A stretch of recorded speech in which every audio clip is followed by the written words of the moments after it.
Bienvenidos a Análisis PM, hoy con Hugo Alconada Mon. ¿Cómo estás? Hola Juan, buen año. Bueno, buen año para vos también, para todos. Y queremos saber, Hugo nos va a contar cómo avanzó o no la causa que investiga la falsificación de las firmas de Néstor Carlos Kirchner. Así es. Vamos a poner un contexto. Sí. Esta es una de las múltiples causas, investigaciones penales, que vienen derivadas de un punto en particular, que son los hoteles de la presidenta, de la expresidenta. ¿Por qué? Porque recordarás que el Alto Calafate, por ejemplo, está controlado por la sociedad OTESUR. Sí. Y a su vez, esa sociedad está siendo investigada por lavado y muchos otros temas más. Ahora bien, fruto de eso, a su vez, como parte de la investigación, en un momento se hicieron allanamientos e incluso se requisaron múltiples materiales, entre otros los libros de esa sociedad OTESUR. Ahora bien, claro, lo que debería ser algo básico, que es decir, bueno, a ver, ¿dónde están los papeles? Revisemos los papeles por algo muy sencillo. Bueno, empezaron a encontrar que en realidad no era tan sencillo. Y entonces, vamos un poco más para atrás en el tiempo, Juan. Ya nosotros en su momento publicamos, allá por octubre, que se había hecho un primer peritaje, un primer análisis de los libros, y habían llegado a la primera sorpresa.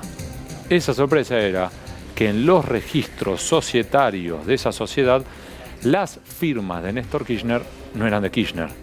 La verdad es que eso ya se sabía. De hecho, Juan, recordarás que se hizo un análisis y dio que al menos 12 de las firmas que en teoría eran del expresidente Néstor Kirchner no eran de él. Ahora, uno dirá, bueno, esto puede llegar a ser discutible. Incluso el perito de parte contratado por los Kirchner dijo, esto es tan trucho que yo no lo puedo defender. Y el perito de los Kirchner dijo, esta firma no es de Kirchner. A este punto. Estamos hablando del documento que da origen a la sociedad cuando toda esta sociedad, empresa se reúne y dice, bueno, exacto, fulano, mengano, con documento tal, domicilio toda sociedad tal. Anónima tiene múltiples libros, ¿sí? Exacto. Está el libro de asambleas, el libro de acciones, el libro de asistencia. Ahora bien, lo que es interesante aquí es, esta sociedad ya estaba antes, no es que la crearon los Kirchner, sino que la compraron. Lo interesante es que del año 2008 en adelante, durante 7 años, se debieron llenar muchos de esos registros por la vida anual de cada sociedad, ¿sí? Bien, vamos a ir viendo mientras te escuchamos Sí. la documentación que se conoce hasta el momento, ¿no? Exacto. Vamos a empezar por lo básico. Sí. Esta es la firma, si se quiere, hay una firma que es más compleja de Néstor Kirchner. Pero cuando Kirchner quería firmar rápido, esta era la firma, si querés, simple, reducida de Néstor. La inicial, cuando se Esta dice. es la que se sabe que es la real, ¿sí? Ahora bien, para hacerlo bien sencillo, vamos a mostrar básicamente cuáles son las otras firmas, que son esas. En teoría, las firmas de Néstor Kirchner son estas. Si pudiéramos volver atrás a la imagen, vamos a ver que no tiene nada que ver. No tiene nada que ver con la otra. De hecho, vamos a simplificarlo. Cuando hicieron, reitero, el análisis, los peritos dijeron, mirá, esto no tiene sentido, no es.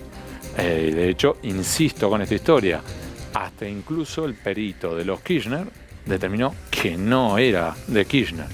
Ahora, esto ya lo sabíamos, y entonces probablemente acá ahora los que nos están viendo dicen, ¿por qué lo están contando ahora? Porque durante los últimos días previos a la feria judicial, es decir, en los últimos días de diciembre, esta es la novedad. Exacto, se ordenó un nuevo peritaje. ¿Por qué? Porque la sospecha que tienen los fiscales Gerardo Policita e Ignacio Máiquez es que en realidad esto es mucho más profundo y más complejo. De hecho, ¿ves? Acá tenés la firma.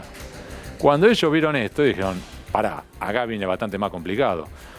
Y empezaron a revisar ellos, de manera sencilla, empezaron a revisar los libros y ya tenían además indicios o por lo menos signos de alerta de la diputada nacional Margarita Stolbizer. ¿Y qué señalaban ellas? Ojo, porque acá hay mucho más que puede haber sido retocado. Entonces, a tal punto que, por ejemplo, ya solo revisando lo que hay, te voy a dar un ejemplo. Se encontraron, entre otras, fechas modificadas, las firmas adulteradas, tachaduras sin salvar y el uso intensivo de liquid paper. O sea, te tacho, te tapo y después te vuelvo a escribir abajo. Y uno dice, bueno, puede ser sí o no. Un ejemplo puntual es, cada vez que aparecía el nombre de la expresidenta Cristina Fernández de Kirchner, la taparon y pusieron arriba el nombre de Máximo Kirchner. Por algún motivo no querían que la expresidenta aparezcan los libros de Otesur. ¿Esto en dónde lo encontraron, recordemos? Esto está en los libros societarios de Otesur, la Estaban en sociedad poder. que controla el Alto Calafate. ¿Y físicamente dónde estaban? Bueno, ahí empezamos entonces el otro punto. ¿Que cuál es, Juan? Es, si esto fue adulterado, ¿cuándo?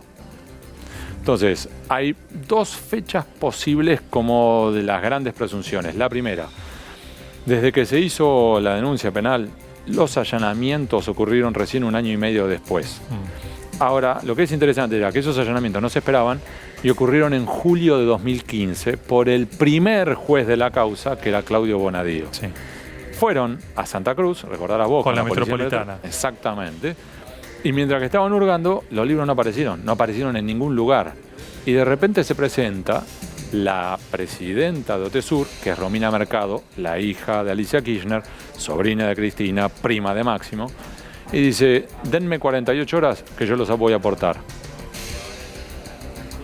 Los tenía ella. No se sabe. Lo que ella dijo fue, denme 48 horas. Y a las 48 horas los presentó. Ahora, este es el primer momento en que pudo haber ocurrido. Ahora, vamos para adelante. Hubo una discusión, a Bonadío lo corrieron a un costado, asume la investigación Rafecas, y a Rafecas en un momento le piden los libros. La defensa de Romina Mercado dice, necesitamos los originales para sacarle unas copias. Y ese momento ocurre, Rafecas le da los originales. le da el original. ¿Por qué no saca la fotocopia y le dio la Porque fotocopia a de Rafecas? hecho lo que ocurrió fue, acompañado por un empleado del juzgado, fueron, sacaron las fotocopias y demás. Pero ese podría llegar a ser el otro momento en el cual pudieron haberse adulterado los libros. Y ahora voy más adelante todavía. También fue desplazado Rafecas, asume finalmente a cargo de esta investigación el juez Ercolini, el tercer juez de la causa, y en base a los pedidos de Margarita Stolbizer primero, más el primer fiscal de la causa, que era Stornelli, y ahora sumado los otros nuevos fiscales, que son Polichite Máiquez, dice, vamos a simplificar esto. Hagamos el primer estudio de esto, las firmas son truchas. Y ahora, para la feria judicial, dijo, vamos de nuevo, vamos a revisar todo. ¿Por qué? Porque acá puede haber algo mucho más profundo. Y de hecho, lo más interesante de esto es que incluso la orden que dio, estoy fijándome porque sí, la expresión es cromatográfico. Eso es un peritaje muy especial, no es caligráfico, es distinto. ¿Por qué? Porque van a analizar, Juan, incluso las el color, tintas con las cuales se vertió todo esto. Y vamos a hacerlo bien sencillo para que se entienda. Y me sonrío porque si esto llega a ser así, es insólito, Juan. ¿Por qué? Lo que ha pedido Ercolini, simplificándolo y poniéndolo en español, le pidió a los peritos que revisen si los libros societarios entre 2008 y 2014, es decir, en teoría a lo largo de 7 años, fueron redactados por una sola persona con una sola lapicera. ¿Esto qué significa? ¿Utilizaste la misma lapicera Bic durante 7 años? Nunca la cambiaste, o sea, la dejaste en el lugar, volvías al año siguiente, agarrabas la misma Bic y volvías a escribir la misma persona. o lo hicieron En un día 48 horas, Claro. alguien se sentó, dijo, ¿qué hay que poner? Y empezó a escribir, y así como escribían, ponían la firma de Néstor Kirchner, siguiente año volvían a escribir y seguían rellenando con eso, una sola lapicera a lo largo de 7 años para todos los asientos. Ponele que es todo trucho, ¿no? Como se puede pensar tranquilamente. La firma, que lo escribieron un día, todo trucho. ¿Cuál es el delito ahí? Acá La puedes adulteración tener de un documento privado. adulteración de los medios de prueba, Sí. porque esto ya es una prueba judicial. Como prueba. Exacto, Bien. pero además es una prueba indiciaria dirigida a otro... ¿Y qué al- intencionalidad tendría? la entre firma otros, a true? eso voy, a la prueba indiciaria ¿Qué es? respecto a, por ejemplo, la operatoria de lavado. A ver, momentito, ¿cómo es esto? Yo te estoy investigando por lavado y vos me adulterás los instrumentos. Vos me adulterás instrumentos, digamos, fedatarios. Entonces, esto a su vez es una prueba indiciaria de acá hay un mal hacer. Bien. Entonces, es una vez más otro indicio, si querés, es otra pieza que se encastra en el rompecabezas. Y otra vez te incito en este tema, ¿por qué quisieron sacar a la expresidenta Cristina Fernández de Kirchner de todos los libros? Quizás por esta sensación de decir, mira, acá hay algo, vamos por lo menos a proteger a la expresidenta y que quedemos expuestos otros, pero no ella.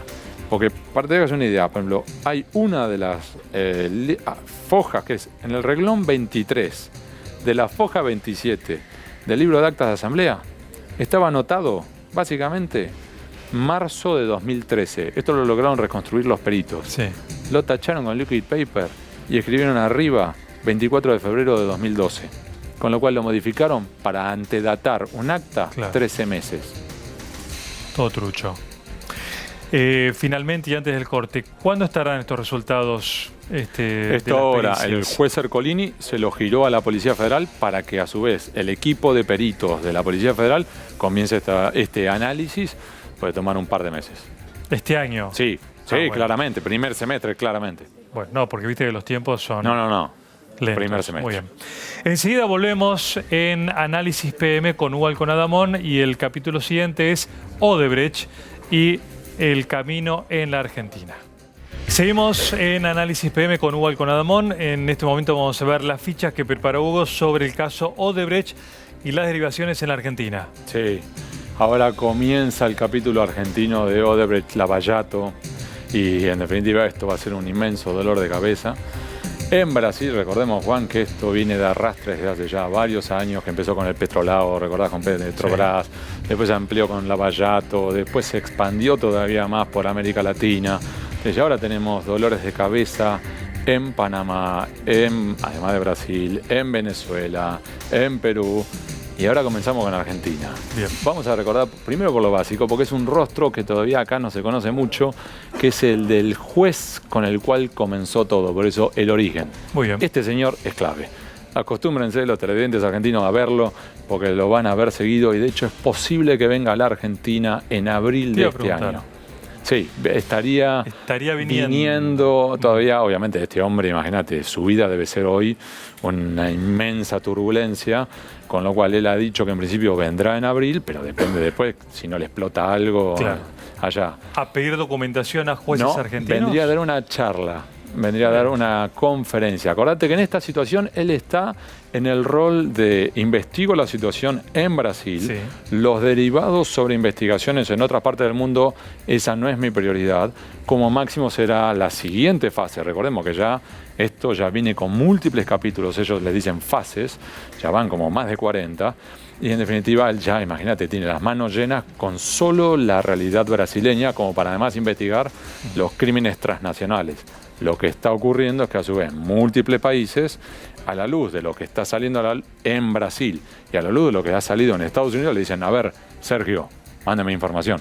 Entonces, este rostro, prepárense aquí los argentinos, porque lo iremos viendo una y otra vez. Bueno, Sergio Moro, el juez brasileño. Vamos a ver ahora en las siguientes fichas los protagonistas locales. Ahí tenemos el primo del presidente Macri, Ángelo Calcaterra, que venimos conociendo cada vez más. En efecto, en este motivo es porque ahora un abogado que en su momento también se involucró en el caso de Milagro Sala allá en el norte argentino, que se llama Daniel Igolnikov. Este hombre ha presentado una petición ante la Procuraduría de Investigaciones Administrativas. ¿Te acordás? La vieja Fiscalía de Investigaciones Administrativas. Sí. Bueno, ahora le han puesto este nombre, está en manos de Sergio Rodríguez, y lo que ha planteado Igolnikov es que se debe investigar a Ángelo Calcaterra porque era uno de los socios locales de Odebrecht. Entonces, lo que sostiene Igolnikov es, si en definitiva Odebrecht ha reconocido que ha pagado sobornos en la Argentina por 35 millones de dólares y bajo sospecha hay 3 proyectos puntuales, una planta potabilizadora para AISA. Además está la construcción de gasoductos en Córdoba y el tercero es el soterramiento del Tren Sarmiento aquí. Sí. Y en esta última estaba en UTE, en una unión transitoria de empresas, Odebrecht con IEXA, la empresa de Ángelo Calcaterra. Entonces lo que dice Igolnikov es, empiecen a investigarlo. Bien. Y esto lo que es interesante, ¿sabes qué es? Se lo pidió a la Procuraduría, a Sergio Rodríguez, que a su vez ya tenía una investigación. De hecho, cuando recordás que yo estuve en Panamá a principios de diciembre, y allí coincidimos el núcleo del equipo que hizo Panama Papers con el núcleo de los fiscales de Lavallato, los fiscales brasileños. Aprovechando esa situación, lo que hizo Sergio Rodríguez fue viajar a Panamá y tener las primeras reuniones con ellos, como decir, bueno, empiecen, pásenme información. Así que, otra vez, como decíamos antes de Sergio Moro, también hay que empezar a acostumbrarse a ver el rostro de Ángelo Calcaterra asociado a la investigación local sobre Lavallato y en particular de Odebrecht. En esa investigación que ya empezó, como contaste recién, ¿hay algún dato sobresaliente? Sí, de hecho ya se sabe un punto, que es Ángelo Calcaterra todavía está en... ¿Es posible que él esté involucrado? Pero ya hay otros nombres que sí se saben que participaron. Sí, es posible. Y de hecho hay otros nombres que ya se sabe de manera certera que sí están involucrados, que son la siguiente lámina, que son los de Ricardo Jaime, una vez más Ricardo Jaime metido en el baile, junto con Manuel Vázquez. Esto ya lo hemos comentado la otra vez, pero sirve de contexto. ¿Por qué? Porque en su momento Ricardo Jaime, la verdad es que era el secretario de Transporte, sí, y se involucró en múltiples pedidos de sobornos alrededor del planeta, en particular con España, con Portugal. Lo que era interesante en este caso era que mucho de esto quedó expuesto en los mails de Jaime. ¿Te acordás aquellos famosos mails? Yo terminé en España con un mes y medio conversando con las empresas españolas donde te contaban de cómo este hombre iba o él o iba Manuel Vázquez. Manuel Vázquez ya ha sido presentado múltiples veces. Vamos a recordar un par de datitos muy sencillos para poner en contexto. En esos mails hasta regateaban el dinero por mail. Entre otras cosas, pedían dinero para la campaña electoral de Néstor Kirchner, también regateaban, fijaban los montos, hablaban de comisiones indebidas, de success fee, hablaban de lo que quiera, tenían todos los términos que te imagines. Todo por escrito. Todo, eso es lo más interesante. De hecho, muchas veces no era Ricardo Jaime quien tenía la voz cantante en los mails, sino Manuel Vázquez. Primer dato para contextualizar quién es Manuel Vázquez. Es un operador que lleva 3 décadas operando para múltiples empresas, para múltiples negocios. Y de hecho, él era el que aparecía con el rostro, por ejemplo, para comprar el avión de los 4.2 millones de dólares, en lo cual después Ricardo Jaime volaba a Brasil. Este hombre, por escrito, en algunos mails, se presentaba literal, como el testaferro de Ricardo Jaime.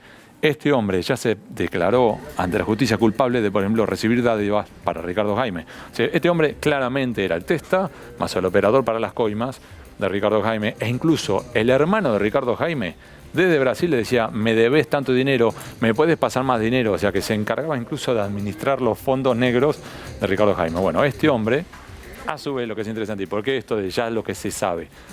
Porque en un momento hicieron un allanamiento los investigadores y la policía brasileña. En Brasil avanzaron sobre operadores, doleiros y ejecutivos brasileños y se toparon en una de las computadoras con un mail de este señor que en 2010 les reclamaba $80.000 que le debían desde un año anterior. Es decir, que ya básicamente de coima. Sí. Aclarémoslo, que no era... No una factura. No. Sí. Claramente. Ustedes decían, muchachos, nosotros acordamos en la serie de pagos, ustedes me deben del año pasado $80.000, pónganse las pilas. Y de hecho, lo que termina ocurriendo ahí es que Odebrecht se activa, pide disculpas y a través de un par de nombres en particular, uno de ellos, ahora vamos a ver, que se llama Migliaccio, empiezan a hacer operatoria, que es muy interesante porque es un caso testigo de cómo se pagaban los sobornos, porque utilizan un par de sociedades offshore en un par de lugares específicos, más un par de cuentas bancarias, y de ahí le pagaron. Y ahora, ¿quiénes están bajo sospecha? Así como señalamos antes que está Ángelo Calcaterra, también aparecen ahora bajo sospecha, una vez más, Julio De Vido, porque múltiples de los proyectos que están ahí en danza eran bajo su órbita. Y lo que es interesante es Jorge Rodríguez. ¿Y por qué digo esto? Porque Jorge Rodríguez, en realidad, es un lobista de Odebrecht. Entonces uno dice, pero entonces ¿por qué lo asociamos a Julio De Vido? Sí. Porque hubo un momento en el cual no quedaba claro si en realidad Jorge Rodríguez era el embajador de Odebrecht ante De Vido o el embajador de De Vido ante Odebrecht. No quedaba claro, porque ya al final... ¿Para qué lado estaría? En efecto, para decir una idea, hubo un momento en el cual Marcelo Odebrecht, que era el número 2 de todo el imperio Odebrecht, de hecho se le decía el príncipe de la obra pública, porque el papá era el rey, básicamente, está preso, 18 años y 4 meses de prisión, y hubo un momento en el cual Marcelo Odebrecht, en un periodo especial, viajaba aquí a Buenos Aires casi todos los jueves, y se reunían en un hotel, Julio De Vido, el Corcho Rodríguez y Marcelo Odebrecht, que hablaban... ¿Lo tiene acreditado la justicia? No, esto lo sabemos nosotros por gente interna de la propia Odebrecht Argentina que me lo está contando, más incluso operadores del circuito, de los cuales mis fuentes, que nos iban contando y nos decían, algo está pasando acá, que por algún motivo Marcelo Odebrecht, que es un nivel altísimo, venía a Buenos Aires al pie a dialogar. Entonces, esto es interesante. Y ahora, el último eje que quiero que acá que prestemos atención, que es la siguiente lámina, que es mirando hacia adelante, hay que prestar atención, entre otros, a estos dos nombres. Recuerden, otra vez contexto. El Departamento de Justicia, cuando finalmente emite el comunicado público, le quiebra el espinazo a Odebrecht. Odebrecht admite que pagó coimas en 12 países. Recordarás que fue muy cuidadoso el Departamento de Justicia en que no dio nombres propios. Lo mismo que hizo en FIFA Gate, lo mismo que hizo en Siemens. Sí. Te pone, por ejemplo, ejecutivo de Odebrecht número 6, exacto, ejecutivo de Odebrecht número 4. Son ellos dos. Ahora sí. No, esto lo logramos reconstruir nosotros. Entonces, ¿qué es lo interesante de esta historia?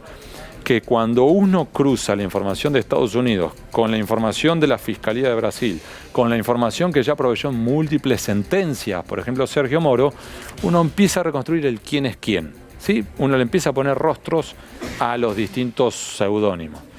Entonces, lo que es interesante era, en un momento lo que se sostenía era que había un señor, un ejecutivo de Odebrecht, que con relevancia y, digamos, toma de decisiones para América Latina y Angola, era el que en definitiva no solamente se encargaba de la parte pública, sino además de la parte paralela de Odebrecht.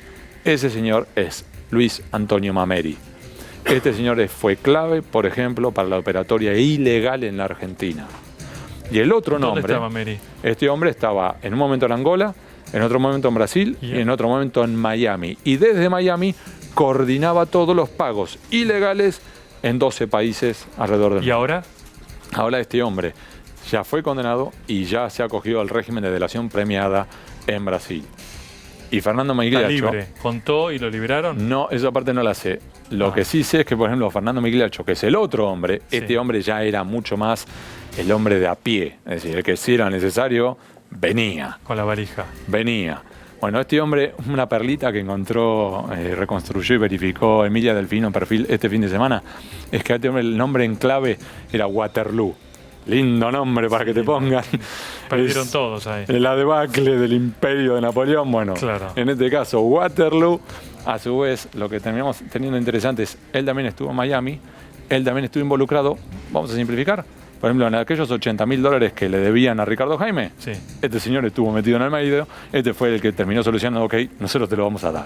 ¿Sí? Bien. Ahora, estos dos nombres, insisto otra vez a quienes nos están viendo ahora, recuerden estos rostros, porque los vamos a seguir viendo mucho más seguido en los próximos meses. ¿Vos decís que van a dar información relevante para nosotros? Ellos están en Brasil, están sujetos a la justicia, no, delación premiada. Este hombre, ¿sabes dónde lo apresaron? No. En Suiza. Lo engancharon en Suiza cuando estaba tratando de cerrar una cuenta previo transferencia de los fondos negros a vete a saber a qué punto del planeta. Lo engancharon de las pestañas, lo mandaron para Brasil, negoció, delación premiada. Con lo cual, estos dos están entregando información a Moro sobre lo que ellos saben. El punto es, de ahí a que Moro entregue la información, ese es otro signo de pregunta, y quizá el que tenga la llave es Sergio Rodríguez, el de las investigaciones administrativas. ¿Hay registros de viajes de ellos acá? Eso están pidiendo ahora. Muy bien, gracias Hugo. Un placer.